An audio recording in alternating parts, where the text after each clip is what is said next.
सच के साथ। नमस्कार, सिटी वाराणसी लाइव में आप सभी का स्वागत है। मैं हूं ममता चौरसिया। आइए नजर डालते हैं आज के समाचारों पर।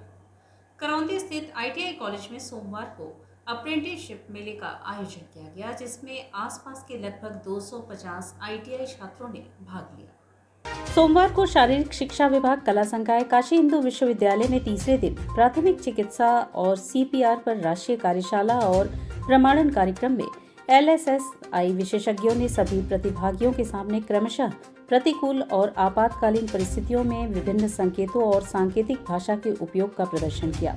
इसके अलावा उन्होंने विभिन्न प्रकार की निकासी तकनीकों का भी प्रदर्शन किया है, जिसमें tight hand scroll, 1 person arm carry, 1 person pack strap carry, fireman carry, blanket drag, 2 handed seat और ह्यूमन स्ट्रेचर शामिल है। जिसके बाद प्रतिभागी छायाभ्यास और आपात स्थिति में सभी निकासी तकनीकों का मॉक ड्रिल का अभ्यास किया। इसके बाद वर्कशॉप के प्रतिभागी life saving society of India द्वारा प्राथमिक चिकित्सा और CPR में प्रमाणन के लिए अर्हता प्राप्त करने के लिए अनिवार्य ऑनलाइन MCQ परीक्षा भी शामिल है। पिछले सत्र में शारीरिक शिक्षा विभाग के प्रोफेसर राजू व्यास HOD ने LSSI टीम के सदस्यों को धन्यवाद ज्ञापित किया। इस अवसर पर professor Dilip Dureha, professor BC Kapadi, chief doctor professor Abhimanyu Singh, professor Vikram Dabas, doctor Akhil Mehrotra, संयुक्त सचिव NWCFAR 2022, doctor Vinayak Dubey, doctor Lynette Khaka भी उपस्थित थे। National workshop and certification program on first aid and CPR का ऑर्गेनाइजिंग सेक्रेटरी हूँ। इस कार्यशाला का आयोजन department of physical education BHU Varanasi में किया जा रहा है। इस कार्यशाला का आयोजन 5 दिवसीय कार्यशाला है, जिसकी शुरुआत 10 तारीख से हुई है और 14 तारीख को इस प्रोग्राम का समापन होगा।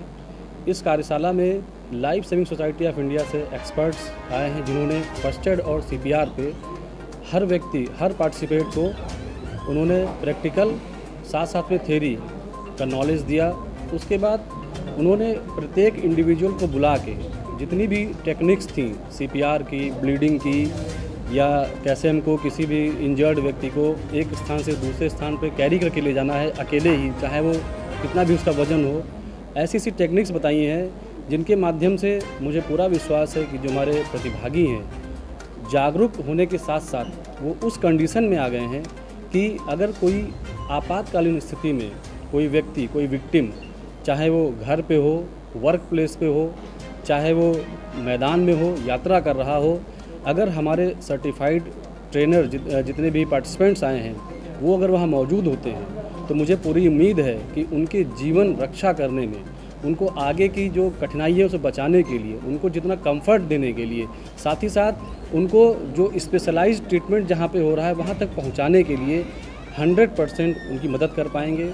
एक बात मैं और बताना चाहूँगा कि यह कार्यशाला नॉन मेडिकल है, मतलब इसका मेडिकल से ऐसा नहीं कोई संबंध है कि जो डॉक्टर्स हैं या जो मेडिकल की जानकारी रखते हैं, मेडिकल फील्ड की, वही इसमें पार्टिसिपेट कर सकते हैं। इस वर्कशॉप में चाहे गृहिणी है, कोई माता पिता, भाई बहन, कोई भी पार्टिसिपेट कर सकता है। कोई इसमें क्वालिफ़िकेशन की आवश्यकता नहीं है। बस हमारा उद्देश्य ये है कि समाज में जो मौतें प्राथमिक चिकित्सा के अभाव में हो रही हैं उन पे हम अंकुश लगाएं, उनको हम रोक सकें। अगर हम किसी एक व्यक्ति को भी नगर निगम सदन के निर्माण में बाधक बना अवैध निर्माण आज ध्वस्त किया गया। बताते हैं कि निगम का ही एक कर्मचारी बरसों से इस साइकिल स्टैंड पर कब्जा किए हुआ था। नगर निगम के प्रस्तावित सदन के निर्माण में बाधक बने अवैध निर्माण को निगम के अतिक्रमण हटाओ दस्ते ने गिरा दिया है। लगभग 1.5 दशक पहले निगम के विनोद सिंह नामक एक चतुर्थ श्रेणी कर्मचारी ने पुराने साइकिल स्टैंड को कब्जा कर लिया था। उसने वहां बाकायदा पक्का मकान भी बना लिया था। बाकी बची ज़मीन आसपास के कॉलोनी के लोगों के मलबा फेंकने के काम में आती थी। सिटी न्यूज़ ने पिछले दिनों इस खबर को प्रमुखता से दिखाया था। नगर निगम के मुख्य भवन और सिगरा स्टेडियम के बीच यह बेशकीमती ज़मीन बरसों से उपेक्षित पड़ी थी। इसके मलबे के नीचे अनेक कबाड़, JCB और अन्य वाहन दबे पड़े थे। जब निगम को अपने सदन के निर्माण के लिए जगह की ज़रूरत पड़ी तो इस भूखंड का ख्याल आया। इसके बाद इसको खाली कराने की प्रक्रिया आरंभ हुई। न केवल अवैध निर्माण को ध्वस्त किया गया बल्कि मलबे को भी अब हटाया जा रहा है। निगम के सदन के निर्माण से एक बड़ी समस्या हल हो जाएगी। फिलहाल निगम का सदन टाउन हॉल में अस्थायी रूप से चल रहा है। जहां पहले सदन का भवन हुआ करता था, अब वहां रुद्राक्ष कन्वेंशन सेंटर बन गया है। इस स्थान पे जब मलबा फेंका जाता था तो इसके नीचे तमाम जेसीबी भी जो कबाड़ हो चुकी थी दबी पड़ी थी। एक कोने पे एक चाय की दुकान थी जो भी बरसों से अवैध रूप से वहाँ पे लगी हुई थी। अब इस चाय की दुकान को भी हटा दिया गया है। इस मलबे के नीचे दबी हुई जेसीबी भी हट गई है। उम्मीद की जाती है कि बाकी मलबा भी हटा दिया जाएगा। यह स्थान अत्यंत ही महत्वपूर्ण जगह पे है। नगर निगम और सिगरा स्टेडियम के बीचों बीच यह स्थान है। बरसों से उपेक्षित पड़ा हुआ था। पहले यहाँ नगर निगम का साइकिल स्टैंड हुआ करता था। अब सुना है कि यहाँ पे नगर निगम अपना सदन बनाएगा जहाँ मेयर और पार्षद बैठेंगे। मैं पत्रकार हूँ, ये आप ही का मकान था ना? ये क्यों टूट रहा है? ये बना रहे हैं क्या? हाँ, समाचार है ना हमारे लिए। ये कुछ बनने जा रहा है यहाँ पर। अच्छा, तो आपको अलॉटेड था शायद, नहीं? फिर कैसे आप? अरे तो विभागीय है, विभागीय तो लिखा है। अच्छा, तो कितने सालों से आप रह रहे थे यहाँ? अरे काफ़ी दिन काफ़ी दिनों से रह रहे थे। तो किसने, नगर आयुक्त ने कहा है खाली करने के लिए? अच्छा। तो अब आपको कहीं वैकल्पिक आवास मिला है या? नहीं। हाँ, हैं? प्राइवेट लिया। प्राइवेट है। अच्छा, कितने सालों से आप रह रहे थे यहाँ? अरे 10-15 साल से। अच्छा। तो इसका कोई किराया भी आप देते थे? कितना? हैं? करता था पैसा कटता था। तो यहाँ कुछ बनने का है क्या स्कीम? क्या सदन प्रस्ताव हैं? सदन प्रस्ताव सदन यहाँ बनेगा नगर निगम का? अच्छा, यहाँ से और भी मलबा भी हटाया जा रहा है। अच्छा। सोमवार को बीएचयू स्थित कला संकाय विभाग में तीसरे दिन प्राथमिक चिकित्सा और सीपीआर पर राष्ट्रीय कार्यशाला का आयोजन हुआ, जिसमें एलएसएसआई विशेषज्ञों ने आपातकालीन स्थिति में विभिन्न संकेतों और सांकेतिक भाषा के उपयोग का प्रदर्शन किया। करौंदी स्थित आईटीआई कॉलेज में सोमवार को अप्रेंटिसशिप मेले का आयोजन किया गया। यह मेला प्रधानमंत्री राष्ट्रीय शिक्षुता मेला 25 जनपदों में चलाया जा रहा है, जिसमें वाराणसी भी एक है। अलग अलग जनपदों में चिन्हित स्थानों पर यह मेला लगाया गया है। इस मेले में वाराणसी सहित आसपास के जिलों व बिहार के भी छात्रों ने भाग लिया है। लगभग 250 छात्रों ने जो आईटीआई किए हुए हैं उन्हें बुलाया गया। प्राइवेट और गवर्नमेंट मिलाकर कुल 5 इंडस्ट्रीज के लोग यहां पर पहुंचे हैं और आईटीआई किए हुए बच्चों से साक्षात्कार किया। इस संदर्भ में करौंदी आईटीआई के प्रधानाचार्य अरुण कुमार यादव ने बताया कि लगभग 40 बच्चों का चयन किया गया है। यह बच्चे 1 वर्ष के लिए गए हैं। सिलेक्ट किए गए बच्चों को 1 वर्ष तक विभिन्न सिलेक्टेड कारखाने में प्रशिक्षण दिया जाता है। इस दौरान बच्चों को मानदेय भी दिया जाता है। यह बच्चों के लिए काफी लाभप्रद होता है, क्योंकि बच्चे विभिन्न कार्यों से अनभिज्ञ होते हैं, जो विभिन्न कंपनियों में जाकर प्रशिक्षण लेते हैं, जो आगे का मार्ग प्रशस्त करता है। बहुत ही फ्रूटफुल, बहुत ही अच्छा, बहुत ही लाभदायक होता है, इसलिए कि वो बच्चे जो शैक्षणिक माहौल में रहते हैं और इंडस्ट्री के बारे में बिल्कुल भी अनभिज्ञ होते हैं, वहाँ के माहौल के बारे में अनभिज्ञ होते हैं, वो उनको लॉन्चिंग प्लेटफॉर्म देता है। जो होनहार बच्चे इसमें जाते हैं और उनके पास में अपने कैपेबिलिटी, अपनी क्षमता है, वो आगे उनके लिए हमेशा स्कोप खुला रह जाता है। भाजपा सरकार द्वारा सीबीआई एवं ईडी जैसी सरकारी संस्थानों के कथित दुरुपयोग पर एनएसयूआई के कार्यकर्ताओं ने बीएचयू सिंहद्वार पर धरना देकर विरोध प्रदर्शन किया। सोमवार को काशी हिंदू विश्वविद्यालय के मुख्य द्वार पर भाजपा सरकार द्वारा सीबीआई एवं ईडी जैसे सरकारी संस्थानों का दुरुपयोग कर सिर्फ विपक्ष के नेताओं को परेशान कर लोकतंत्र में जनता की आवाज को लगातार दबाने का कार्य किया जा रहा है, जिसके खिलाफ एनएसयूआई के कार्यकर्ताओं ने बीएचयू स्थित सिंहद्वार पर धरना कर विरोध प्रदर्शन किया। प्रदर्शन के दौरान एनएसयूआई जिलाध्यक्ष एवं काशी विद्यापीठ के पूर्व महामंत्री ऋषभ पांडे ने कहा कि विपक्ष के मजबूत एवं दूरदर्शित नेता राहुल गांधी जी को ईडी द्वारा सरकार के इशारे पर परेशान करने की घटना इसका सीधा उदाहरण है, जिससे भाजपा सरकार राजनीतिक रोटियां सेक कर देश की जनता को गुमराह करने का कार्य कर रही है, जो कि गलत है। धरना प्रदर्शन करने वालों में मुख्य रूप से एनएसयूआई के प्रदेश महासचिव अभिषेक गिरी, महानगर अध्यक्ष संदीप पाल, पूर्व छात्र संघ महामंत्री प्रफुल्ल पांडे, नीरज पांडे, मानस सिंह, संपूर्णानंद विश्वविद्यालय छात्र संघ महामंत्री शिवम चौबे, मानिक यादव, असफर, शिवम, विजेंद्र, रवि यादव उपस्थित थे। जी, मेरा नाम ऋषभ पांडे, मैं जिला अध्यक्ष हूँ NSY का। किस तरह का आज आप लोग विरोध दर्ज जी, जिस तरीके से सरकारी संस्था नरेंद्र मोदी जी सरकारी संस्थाओं का दुरुपयोग कर रहे हैं, ईडी द्वारा राहुल गांधी जी और सोनिया गांधी जी को सम्मन भेजा गया है और उस चीज़ को लेकर हम लोग BHU के सिंह द्वार पर विरोध प्रदर्शन कर रहे थे। जी, अभिषेक गिरी, प्रदेश महासचिव NSY। किस तरह का आज आप लोग विरोध दर्ज करा और क्या है मामला? जी, हमारे नेता माननीय राहुल गांधी जी को ईडी का जो सम्मन भेजा गया है उसके विरोध में हम सभी छात्र नेतागण विरोध प्रदर्शन कर रहे हैं। क्या मामला क्या था? मामला यह है कि मोदी सरकार पूरे संविधान को नहीं मान रही है, कानून व्यवस्था एकदम नहीं चल रही है, मनमाना तरीके से सरकारी कार्यों को, सरकारी चीज़ों को पूरा प्रयोग कर रही है अपने हित के लिए। राहुल गांधी जी को जो सम्मन भेजा गया है ईडी के, तो उसके लिए हम लोग बहुत विरोध प्रदर्शन कर रहे हैं। किस बैनर तहत आप लोग विरोध दर्ज करा रहे हैं? NSY के। और यहाँ वक्त चला है एक छोटे से ब्रेक का, मिलते हैं ब्रेक के बाद। वाराणसी लाइव, सच के साथ।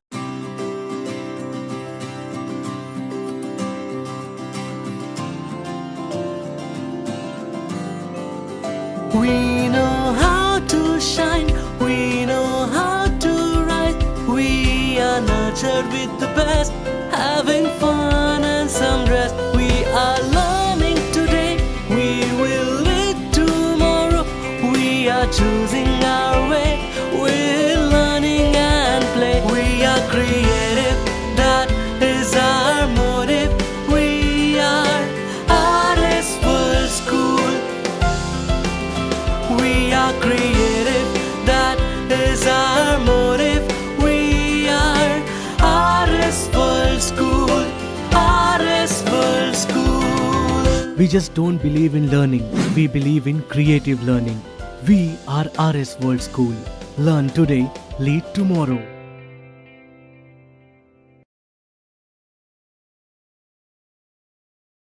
सन 2022 में यदि आपका सपना है BHU या देश के किसी सर्वश्रेष्ठ विश्वविद्यालय में एडमिशन लेने का, तो आप कर सकते हैं अपने सपनों को साकार संकल्प ट्यूटोरियल्स के साथ। संकल्प ट्यूटोरियल्स के 21 वर्षों के अनुभव, बेहतरीन ट्रेनिंग प्रोसेस, स्टडी मटेरियल्स और टेस्ट सीरीज के जरिए आप CUET के नए पैटर्न पर BHU की BSc, BCom, BA, B.Ed, LLB, BA LLB और BVoc की प्रवेश परीक्षा को आसानी से कर सकते हैं क्रैक। इसके साथ ही CHS की 6th, 9th और 11th में एडमिशन पाने के लिए सिर्फ संकल्प पर रखें विश्वास। BHU BCom में फर्स्ट रैंक लाना है तो आप भी मेरी तरह ज्वाइन करें संकल्प ट्यूटोरियल्स। संकल्प के टीचर्स बहुत ही अच्छे हैं। मेरे और मेरे सैकड़ों साथियों का BHU से BSc करने का सपना संकल्प ने पूरा किया। संकल्प के नोट्स और क्वेश्चन बैंक्स बहुत ही अच्छे हैं।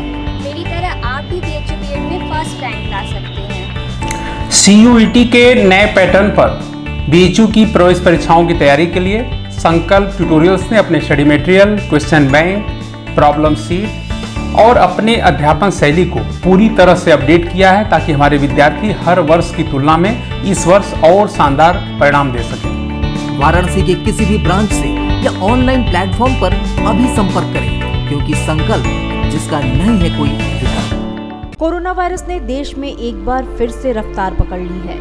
ऐसे में जरूरी है कि सभी लोग पूरी एहतियात बरतें। घर से बाहर निकलते समय मास्क का सदैव प्रयोग करें।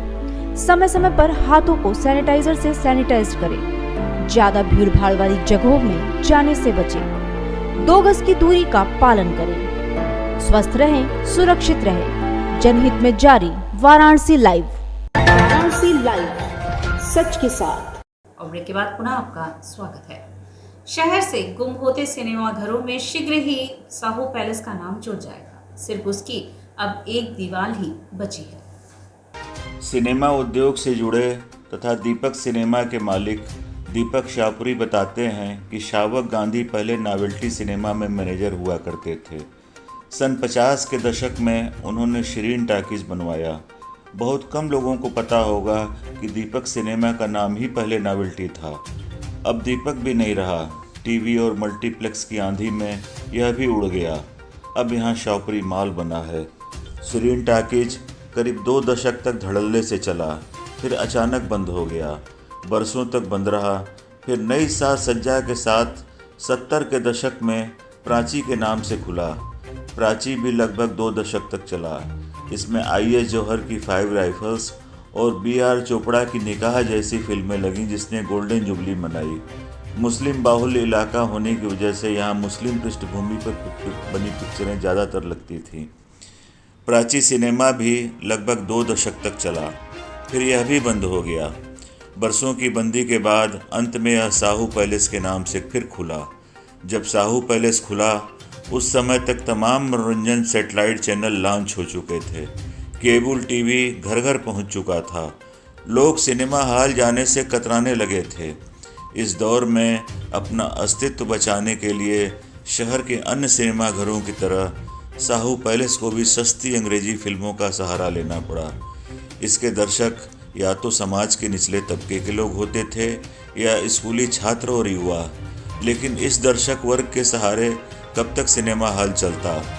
इसी दौरान मोबाइल युग का भी आगाज हो गया, जिसने ताबूत में अंतिम कील ठोंक दी। लगभग 2 दशक पहले साहू भी बंद हो गया। अब देखने वाली बात यह होगी कि इसके नए मालिक इसे ध्वस्त कर क्या बनाते हैं।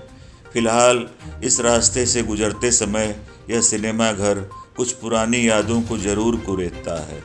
इसके बंद होने से इससे जुड़े 50 परिवार बेरोजगार हो गए। इसमें मैनेजर से लेकर गेट कीपर और कॉफ़ी शॉप चलाने वाले से लेकर साइकिल स्टैंड वाले शामिल हैं। फिलहाल दूर से देखने पर यह भूत बंगला सरीका दिखता है। 2 मंजिला दीवार की खिड़कियों के ज़्यादातर पल्ले गायब हो चुके हैं। जो बचे हैं वे तेज़ हवा के झोंके में कब गिर जाएं कोई ठीक नहीं। दीवार भी जर्जर हो चुकी है। किसी दिन तेज़ आंधी इसे भी गिरा सकती है। सरकार के नियम के अनुसार किसी सिनेमा हॉल को ध्वस्त कर अगर कोई शॉपिंग कॉम्प्लेक्स बनता है, फिर भी एक छोटा पिक्चर हॉल रखना ज़रूरी है। इस सिनेमा घर का इतिहास लगभग 7 दशक पुराना है। एक पारसी शावक गांधी ने साहू परिवार से ज़मीन लीज पर लेकर इस सिनेमा हॉल का निर्माण कराया था। नाम रखा था शिरीन टाकीज। पुराने लोग बताते हैं कि 2 दशक तक यह सिनेमा हॉल धुआंधार चला। इसमें दोस्ती और गंगा जमुना जैसी सुपर डुपर हिट फिल्में लगीं। शावक गांधी ने ही मजदा सिनेमा हॉल बनवाया था, जो बंद होकर अब वाहन स्टैंड में तब्दील हो गया है। नगर से लुप्त हो रहे सिनेमा घरों की कड़ी में शीघ्र ही एक नया नाम जुड़ जाएगा। वह है साहू पैलेस का। लगभग 70 साल पुराने शिरीन टाकीज उर्फ प्राची सिनेमा उर्फ साहू पैलेस का अस्तित्व मिटने के कगार पर है। पीछे का बड़ा हॉल ध्वस्त हो चुका है। साइड की दीवारें भी गिरा दी गई हैं। अब सिर्फ सामने की दीवार ही बची है। प्रवेश द्वार पर ईंट की चिनाई हो चुकी है। बीचों बीच एक स्थान पर साहू पैलेस लिखा है। इसी से पता चलता है कि यहाँ कभी एक सिनेमा घर भी हुआ करता था। सामने की दीवार के एक तरफ बालकनी की खिड़की बनी है, जिस पर रेट 20 रुपये लिखा है। इससे पता चलता है कि हॉल को बंद हुए लगभग 2 दशक बीत चुके हैं। सामने की दीवार के दूसरी तरफ रोज़ाना 4 शो और पहला शो दिन में 1 बजे से लिखा है। पहला शो दिन में 1 बजे से करने के पीछे भी एक कहानी है। यह सिनेमा हॉल नई सड़क के मुस्लिम बाहुल्य इलाके में था। दोपहर की नमाज के बाद ही पहला शो शुरू होता था ताकि भीड़ आ सके। युवा महाराणा सेना के राष्ट्रीय अध्यक्ष दिनेश सिंह ने सोमवार को काशी विश्वनाथ दरबार में हाजिरी लगाई। दशाश्वमेध घाट पर हनुमान चालीसा का सामूहिक पाठ भी किया। अयोध्या से काशी आए युवा महाराणा सेना के राष्ट्रीय अध्यक्ष दिनेश सिंह ने सोमवार को श्री काशी विश्वनाथ के दरबार में हाजिरी लगाने के बाद दशाश्वमेध घाट पर अपने साथियों के साथ हनुमान चालीसा का पाठ किया। इस अवसर पर दिनेश सिंह ने कहा कि कश्मीर से हिंदुओं एवं कश्मीरी पंडितों के पलायन हो रहे हैं। हिंदुओं को टारगेट करके मारा जा रहा है। आगामी 25 तारीख को जम्मू कश्मीर के लाल चौक पर इतिहास में पहली बार सामूहिक रूप से हनुमान चालीसा का पाठ कर कश्मीरी पंडितों एवं हिंदुओं को विश्वास दिलाया जाएगा कि हिंदुस्तान का बच्चा बच्चा एवं युवा कश्मीरी पंडितों के साथ है। बनारस में आपका बहुत बहुत स्वागत है। बनारस आने का आपका उद्देश्य क्या है? बनारस आने का सबसे बड़ा उद्देश्य हम लोगों का ये है कि जैसे उद्धव ठाकरे जी ने अभी क्या नाम है कि एक आम सभा में कहा कि कश्मीर श्रीनगर लाल चौक पर कोई भी हनुमान चालीसा नहीं पढ़ सकता है। मैं दिनेश सिंह करणी सेना का जिलाध्यक्ष और राष्ट्रीय खिलाड़ी कबड्डी का हूँ, तो हमने उनके चैलेंज को एक्सेप्ट किया है और हम लोग श्रीनगर लाल चौक पर जा कर के क्या नाम है कि हनुमान चालीसा का पाठ करेंगे। हम लोगों का मुख्य उद्देश्य क्या नाम है कि यहाँ पर हम अयोध्या से आए हैं। हमारा मुख्य उद्देश्य ये है कि हम लोग उन्होंने युवाओं को चैलेंज किया है।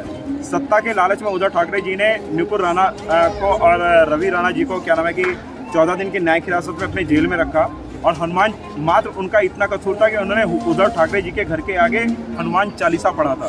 तो मैं उद्धव ठाकरे जी की चुनौती को स्वीकार करता हूं और अयोध्या की पावन धरती से हम लोग आज यहाँ बनारस की पावन धरती पर आए हैं।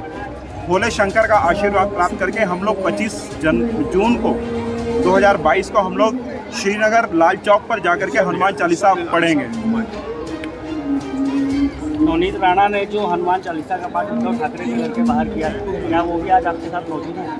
जी, आज क्या नाम है कि नवनीत राणा ने जो क्या नाम है कि हम लोगों ने यहाँ पर क्या नाम है कि काशी विश्वनाथ प्रसाद में घाट पर, राजेंद्र प्रसाद घाट पर हम लोगों ने हनुमान चालीसा का पाठ किया है। आज वो भी हमारे साथ लाइव थी और उन्होंने भी हमारे साथ में हनुमान चालीसा का पाठ किया। मैं इसके लिए नुपुर शर्मा, जिनका आज हिंदुस्तान नहीं पूरे विदेश में क्या नाम है कि असामाजिक लोग उनका विरोध कर रहे हैं, आज हम लोग काशी की विश्वनाथ की धरती से, अयोध्या की धरती से, हिंदुस्तान की हर धरती से, हर सनातन धर्म से आज नुपुर शर्मा जी का हम लोग समर्थन करते हैं और पूरा विश्व आज उनके समर्थन में आ रहा है। हम पूरे युवा उनके समर्थन में हम लोग उनका समर्थन कर रहे हैं। कश्मीरी पंडितों को लेकर आपका उद्देश्य क्या है? ये सबसे महत्वपूर्ण क्वेश्चन है जो आपने कहा, कश्मीरी पंडितों को लेकर के हमारा उद्देश्य क्या है। आज कश्मीर में आतंकवादियों के निशाने में सिर्फ और सिर्फ हिंदू है। हमारा मुख्य उद्देश्य ये है कि कश्मीर से जो हमारे हिंदू भाइयों का पलायन हो रहा है, कश्मीरी पंडितों का जो पलायन हो रहा है, हम लोग श्रीनगर एक शांति संदेश लेकर के जा रहे हैं। हिंदुस्तान में जिसको रहना है तो निश्चित तौर से हिंदुस्तान के संविधान को मानना हो, वो चाहे किसी भी जात धर्म का हो। हम लोगों का उद्देश्य ये है कि हम लोग कश्मीर से कश्मीरी पंडितों का, हिंदुओं का पलायन नहीं होने देंगे। वहाँ पर जा कर के हम लोग कश्मीरियों को रोकेंगे और हम लोग एक संदेश देंगे कि हम पूरे हिंदुस्तान के युवा आपके साथ में हैं। हम लोग वहाँ पर आपके समर्थन में वहाँ पर जा कर के जाना ही नहीं, हम लोग वहाँ पर आ कर के कश्मीर में श्रीनगर लाल चौक पे हम लोग क्या नाम है कि हनुमान चालीसा पढ़ें। हम लोगों का उद्देश्य ये है कि हम लोग कश्मीर से कश्मीरी पंडितों का, हिंदुओं का पलायन नहीं होने देंगे। वहाँ पर जा कर के हम लोग कश्मीरियों को रोकेंगे और हम लोग एक संदेश देंगे कि हम पूरे हिंदुस्तान के युवा आपके साथ में हैं। हम लोग वहाँ पर आपके समर्थन में वहाँ पर जा कर के जाना ही नहीं, हम लोग वहाँ पर आ कर के कश्मीर में श्रीनगर लाल चौक पे हम लोग क्या नाम है कि हनुमान चालीसा पढ़ेंगे और आप लोगों के लिए हम लोग हिंदुस्तान का पूरा युवा आप लोगों के लिए क्या नाम है श्रीनगर कश्मीर आ रहा है। ये हम लोग का उद्देश्य है। हम लोग का मेन उद्देश्य है कि हम लोग आतंकवाद को कहीं भी नहीं हावी होने देंगे।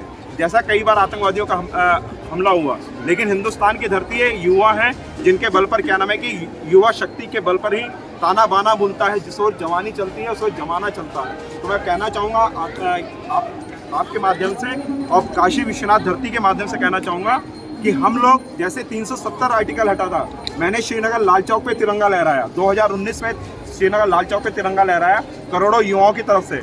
और जो हमारे पेंगोंग झील पे सैनिक शहीद हुए थे, 26 सैनिक शहीद हुए थे, वहाँ पर भी जाके लेह में मैंने तिरंगा लहराया। उसी तरह उद्धव ठाकरे जी की चुनौती को स्वीकार करते हुए इतिहास में पहली बार होगा कि श्रीनगर लाल चौक से हनुमान चालीसा पढ़ी जाएगी। बहुत बहुत धन्यवाद। Thank you. महमूदगंज पुलिस चौकी क्षेत्र में आरओबी के नीचे कचौड़ी जलेबी की दुकान में दोपहर को आग लग गई। फायर ब्रिगेड ने आग पर काबू पाया, नहीं तो बड़ी घटना घट सकती थी। बेलूपुर थाना के महमूदगंज पुलिस चौकी क्षेत्र में आरओबी के नीचे चलने वाली कचौड़ी जलेबी की दुकान में गैस सिलेंडर रिसाव से आग लग गई, जिससे मौके पर हड़कंप मच गया। सुबह 10 बजे के करीब घटित अगलगी की घटना की सूचना तुरंत पुलिस और फायर सर्विस को दी गई। सूचना पाकर मौके पर तत्काल पुलिस व फायर ब्रिगेड की टीम पहुंच गई और आग पर काबू पाया। तब जाकर लोगों ने राहत की सांस ली। फिलहाल इस घटना में दुकानदार का लड़का मामूली तौर पर झुलस गया। बता दें कि जिस समय यह हादसा हुआ, बगल में ही ट्रेन गुजर रही थी और ट्रैफिक भी था। यदि सिलेंडर फटता तो बड़ा हादसा हो सकता था।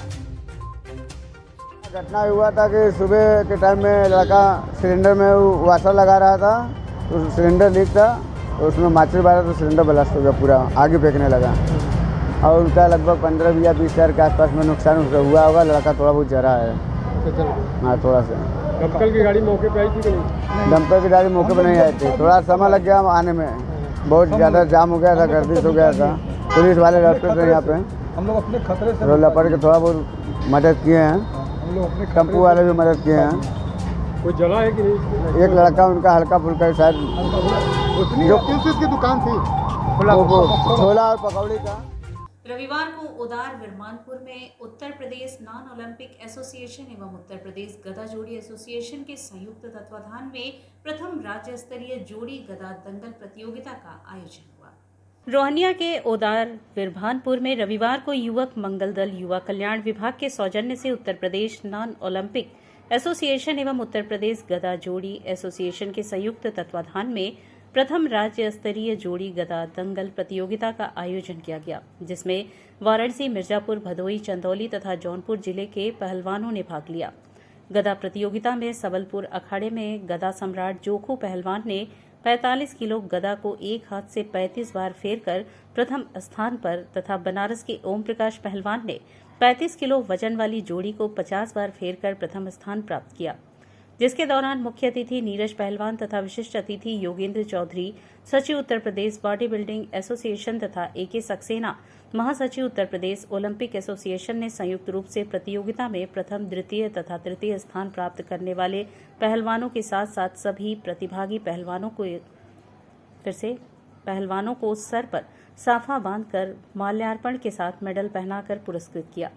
प्रतियोगिता में सुरेंद्र पहलवान, ओम प्रकाश पहलवान, रविंद्र कुमार गौड़, संजय पहलवान, सोनू पहलवान, आलोक पहलवान, नीरज पहलवान, शनि यादव, निहाल पहलवान, मोहम्मद रिजवान, मोहम्मद शोएब, बेलाल अहमद, महेंद्र पहलवान सहित मिर्जापुर, बनारस, जौनपुर, भदोही, चंदौली जिले के पहलवानों ने प्रतिभाग किया। और इसी के साथ सिटी वाराणसी लाइव का यह प्रसारण यही समाप्त होता है। ममता चौरसिया को दी इजाजत। नमस्कार।